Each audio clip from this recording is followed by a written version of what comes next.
Hi guys! Dahil malapit na yung airdrop ng Katazen ngayong July, dapat connected na yung OKX wallet natin sa Katazen app bago mag-airdrop. Para sa Katazen Mantle players ito, kung paano mag-connect ng wallet, watch nyo to. First, mag-download muna tayo ng browser dito sa Play Store. Pwede nyong itry yung Mises browser or Kiwi browser kung saan sa kanilang dalawa yung gugana sa inyo.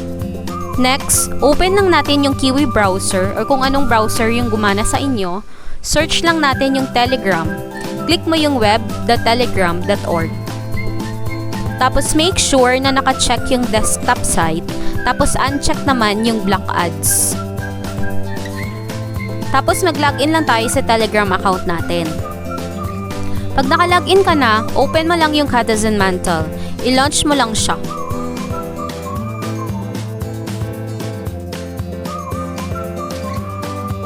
Dito sa Katazen app, click mo yung earn sa baba. Tapos click mo lang yung 3 dots sa upper right corner. Click connect at choose OKX. Wait mo lang mag-redirect siya sa OKX Web3 wallet mo. And take note na dapat may OKX Web3 wallet account ka na bago mo gawin ito. At sa mga wala pang OKX account, yung link ay nasa description lang.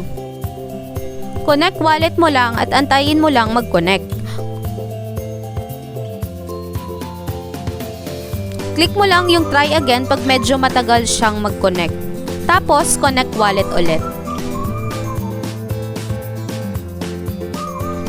Ayan na, connected na siya.